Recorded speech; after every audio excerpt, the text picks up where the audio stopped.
Salut les potos et merci pour tous vos commentaires dans l'épisode 1. S'il y a une chose qui est bien différente sur la chaîne de chasse sous-marine pour laquelle je vous mets des vidéos, c'est pas un algorithme qui gère ma chaîne. C'est moi-même qui vous réponds en personne à toutes vos questions. Si vous avez des interrogations sur la chasse sous-marine et que moi, par mon expérience, je peux apporter une réponse, n'hésitez pas, je réponds toujours. En attendant, bon visionnage pour l'épisode 2. Envoyez l'intro.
Alors, vous avez pu le voir, première sortie de la semaine, on est le lundi, je vous ai fait voir dans l'intro où je parlais, le mauvais temps qu'il y avait ce week-end, il y avait de la pluie, il y avait de la mer, et je ne m'attendais pas à me mettre à l'eau pour faire 100% agachon dans cette zone. Donc, mon fil rouge, ça va être de faire des sorties indiennes et de faire varier avec des sorties agachon pour pouvoir récupérer. Là, je suis sur un agachon. Et en fait, je fais des grandes boucles, comme ça, toujours dans le sens, je fais des agachons toujours dans le sens que j'ai pas encore exploré. Je fais des grandes boucles et après je reviens quasiment à la zone où je me suis mis à l'eau. Là, ça fait le énième agachon, il n'y a pas grand chose, vous pouvez le voir, mais je vais observer et je vais voir un beau poisson au fond qui est posé. Alors sa seule défense, c'est le mimétisme. Alors je pense que vous avez dû deviner ce que c'était. Voilà, je vais réduire les sandos. En fait, c'est un chapon. C'est un gros chapon qui est posé là dans moins de 6 mètres de fond.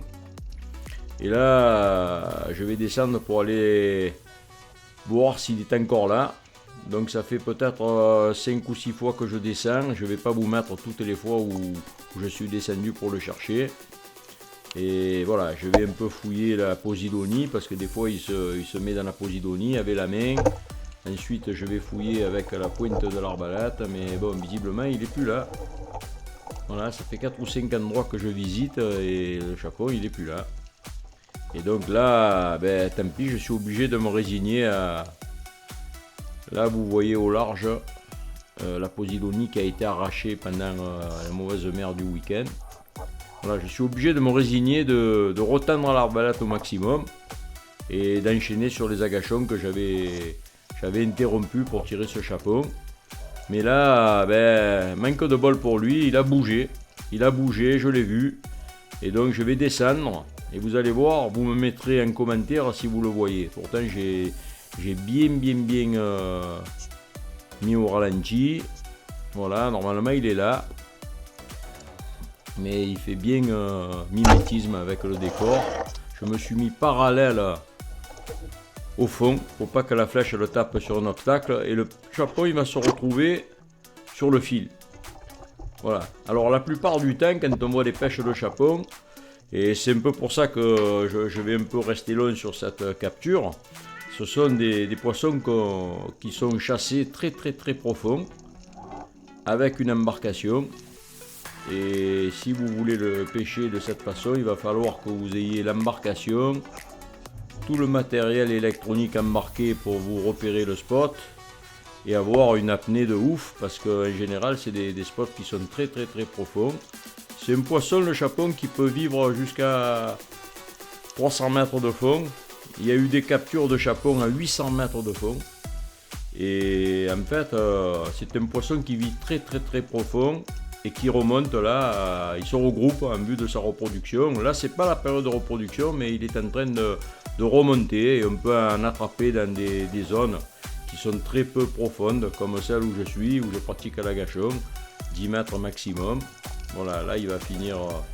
Je vous enchaîne les agachons que j'ai pu faire sur la zone pour vous donner l'ambiance de ce lundi après le mauvais temps. J'avais pensé que j'allais voir du poisson, mais l'eau elle est toujours glacée au fond. L'eau est glacée au fond et en surface elle est assez chaude l'eau. D'ailleurs on va commencer à se baigner. La température elle va même battre des records en surface, mais sur les 3 mètres de profondeur. Et au-delà de 6 mètres, l'eau elle est glacée. Voilà, je vais enchaîner les agachons dans la zone. Je vais finir mon parcours d'agachon avec ce chapeau à la ceinture et je ne vais plus en voir d'autres. En fait, si vous voulez piquer du chapon, moi j'étais pas là pour ça parce que vous pouvez le piquer, vous avez vu, il n'y a pas besoin d'être un champion du tir. Hein. On le tire quasiment à bout portant. Et il vous suffit de le repérer. Voilà, parce que c'est un poisson qui se protège par son mimétisme. Là, je vais le tirer, je vais le trier. Je vais écailler, vider le poisson comme j'ai l'habitude de le faire, mais je ne vais pas le faire au bord parce qu'au bord il n'y a que du sable. Et j'aurais vite fait d'emporter des graines de sable, ce qui est très désagréable quand on mange ce poisson. Voilà. Et finalement, heureusement que je suis tombé sur ce chapon et que j'ai dit tu vas le tirer. Et je pense qu'il y avait des congénères à lui tout autour. Si j'avais un peu insisté, il faut faire des cercles autour de là où on l'a piqué, rester dans la zone et en longeant le fond. Parce que de la surface, c'est très dur de les voir. Et sinon, je vais sortir. Première sortie du lundi, sortie à gachon, je fais un chapon.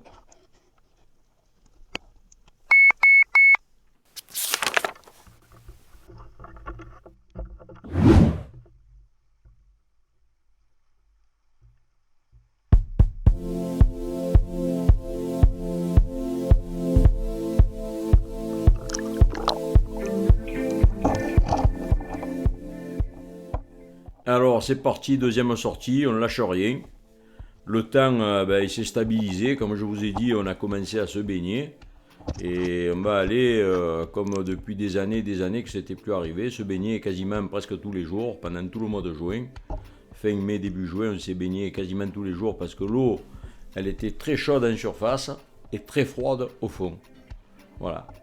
Et là, je vais faire une sortie indienne, 80%, alors je vous mets 20% d'agachon parce qu'il est rare que je passe pas des agachons quand je fais une sortie même d'indienne. Et l'agachon dans pas d'eau, parce que comme je vous l'avais dit au début du premier épisode, ça faisait 10 semaines que je m'étais plus mis à l'eau, et donc là, de sortir régulièrement et faire des agachons, ça permet de faire ses poumons et de tenir son apnée. Et là, premier poisson, je vais tirer un poisson, et comme vous avez vu le titre, si vous avez observé, le titre c'était « J'assomme les poissons ». Et là, visiblement, je ne l'ai pas assommé, je l'ai tiré, la flèche ne l'a pas traversé, et je l'ai vu partir. Alors tout ça, on ne peut pas tout filmer, hein. Donc le poisson, ça fait à peu près 10 minutes, un quart d'heure que je le cherche, parce que j'ai horreur d'une chose, c'est tirer un poisson, le blesser et le perdre. Voilà, ça m'énerve. Donc là, je cherche comme un fou. Je suis quasiment presque plus dans la même zone, et là, boum. Voilà, je finis par tomber dessus. Le poisson il est au fond, et quand je vais le ramasser, je vais m'apercevoir qu'il n'est même pas transpercé. La flèche elle l'a assommé. Voilà, j'assomme les poissons. Un joli merle. Alors moi, en ce qui me concerne, j'ai un compartiment dans mon congélateur qui sert à faire de la bouillabaisse. Et tous les poissons de bouillabaisse, comme vous avez vu le chapon, comme vous avez vu ce merle et les lasagnes de temps en temps. Alors je ne suis pas fan de tirer que ces poissons quand je me mets à l'eau. Mais à la sortie, quand le tiroir il est plein, je fais ma bouillabaisse. Voilà, là je suis sur un deuxième. Ça va être la deuxième capture de la matinée. Je vous accélère un peu les scènes. Je suis dans une zone, vous devez la connaître si vous suivez mes vidéos. Souvent je surprends un poisson derrière cette pierre. Vous voyez, comme quoi, quand on connaît bien une zone, voilà, ça aide. Là j'ai vu le sard. Il a longé. Et là il est venu manger, là, juste devant. et j'ai pas fait de bruit. Voilà, parce que cette pêche, elle est basée surtout sur la discrétion. Voilà, j'ai piqué ce sard et en fait, c'est les 2 poissons que j'ai vus. Hein. J'ai fait du 100% à ce moment-là de ma pêche. Donc, petite présentation pour mes abonnés. Et c'est peut-être à ce moment-là que je vais vous demander de vous abonner si vous n'êtes pas abonné. Parce que d'abord, ça m'encourage. Et en plus, il va y avoir d'autres épisodes. Et si vous tenez jusqu'au bout de la vidéo, vous allez voir un beau poisson. Une très très belle capture. Donc, voilà. Là, je suis presque à la sortie. Je suis presque arrivé. Je vous fais voir qu'il n'y a pas beaucoup de fond. J'ai filmé cette scène pour vous la faire voir. Parce que les murènes, moi, j'en tire plus. Je les tire plus, les murènes. Voilà, je préfère les laisser tranquilles parce qu'un poisson qui bouge pas, ben voilà, ça me dérange un peu. Même le chapon, pourtant, vous allez me dire, ça bouge pas. Mais dans l'assiette, c'est quand même bon. La murène, ben celle-là, c'est une très grosse murène. Elle fait sûrement pas loin du mètre. Et elle est là, dans quasiment de la surface. Voilà, je vais essayer de l'embêter un petit peu. Voilà. Vous voyez là, on peut estimer la surface qu'il peut y avoir.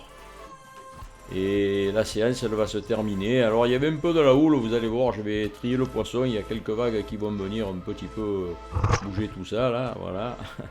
Il y a un peu de houle, c'était intéressant, mais la vie, elle n'était pas très présente. Et voilà, les séances de papy, ben, elles se terminent toujours. Quand on prend du poisson, ben, on le trie. Et là, c'est dans ma voiture, c'est pas mon pick-up. C'est dans la voiture, la 208. Pas facile d'aller sur les spots.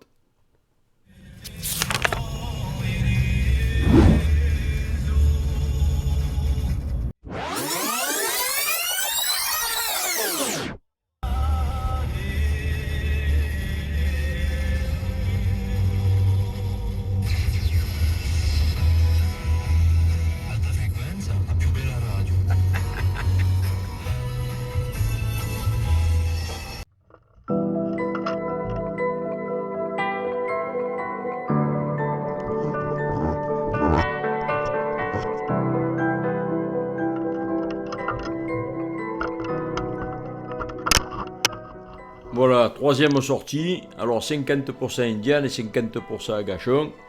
En fait, je peux pas aller dans toutes les zones où j'ai l'habitude de me mettre parce que j'ai pas la bonne voiture. Mais bon, je fais avec. Donc là, ça va être la seule occasion que je vais avoir en 2h30 de temps.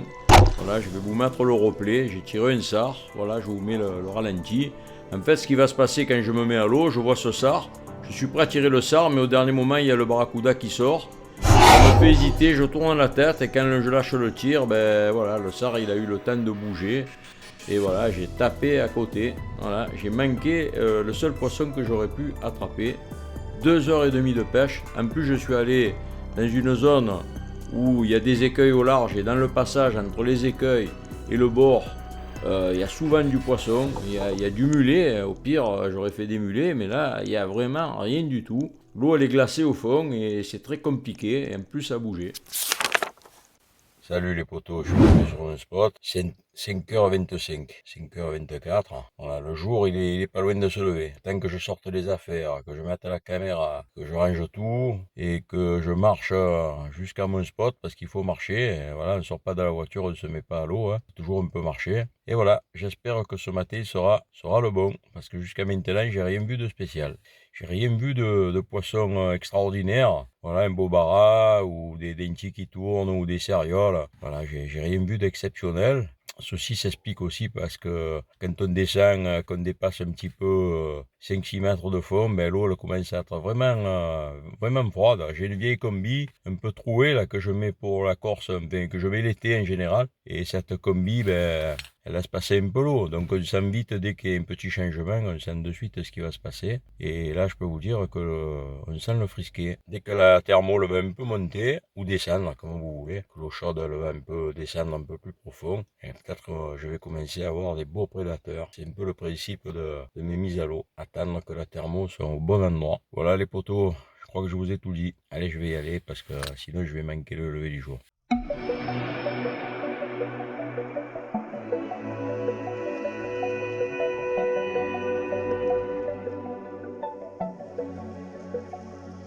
Voilà, j'enchaîne encore avec une sortie 100% agachon. Je vais dans une zone, je vais pouvoir faire mes boucles comme je vous ai dit. Mon but c'est pas de faire des apnées records chaque fois que je descends. Non, moi, mon but c'est de faire une boucle, essayer de faire venir le poisson qui est en plein eau et d'aligner les agachons les uns derrière les autres. Voilà, quitte à rester moins d'une minute quelquefois. Et des fois avoir la capacité de pouvoir prolonger s'il y a un beau poisson qui arrive sans jamais trop prendre de risques. Moi, pour pas prendre de risques, quand je remonte de l'agachon, en général, que je suis à la surface, eh ben, je prends pas de suite mon souffle, c'est-à-dire que des fois je compte jusqu'à 10 et j'ai encore mon apnée, je tiens toujours, donc ça veut dire que je suis pas allé au bout de mon apnée. Voilà. Là, vous pouvez voir que les agachons ils vont s'enchaîner dans cette zone, je vais en faire un maximum. Dans une zone que j'adore, mais le poisson visiblement, voilà, c'est vraiment sortie après sortie agachon, je prends rien à l'agachon, je vois rien. C'est très compliqué. La persévérance là, elle est mise à rude épreuve. Et là, c'est facile parce que je fais le montage vidéo. Je sais que juste après cette sortie, je vais prendre un très beau poisson. Mais voilà, à ce moment-là, je me dis, je commence à avoir des doutes. C'est pas facile, quoi. Voilà, enchaîner les agachons sans rien prendre, c'est toujours compliqué. Même avec autant d'années d'expérience. Mais voilà, je prends ça comme des exercices à faire. Et au fil des sorties, je me rends bien compte que mon apnée elle est plus longue que pendant les premiers épisodes.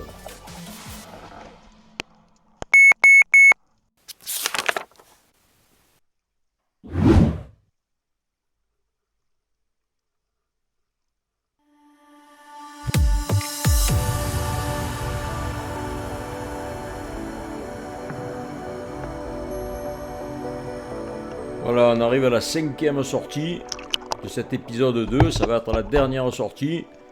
Et ma persévérance, elle va finir par payer.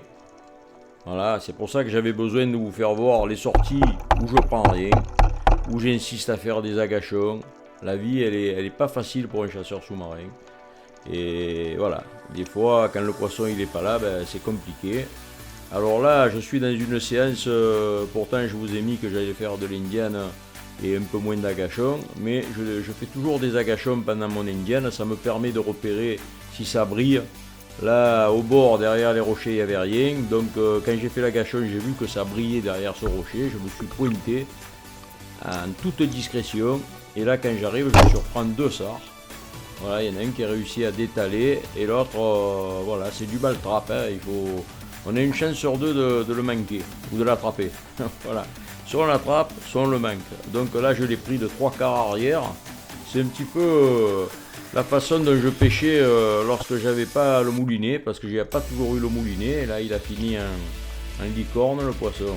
Et 3/4 arrière, n'importe quel poisson, tu l'empêches de nager. Et ça arrive souvent quand on a un gros spécimen.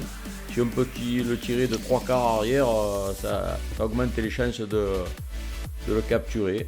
Donc là, je te fais voir l'indienne dans pas d'eau. Il n'y a pas du poisson systématiquement derrière chaque rocher. Mais chaque rocher, il faut l'inspecter comme s'il y avait le poisson de ta vie chaque fois derrière.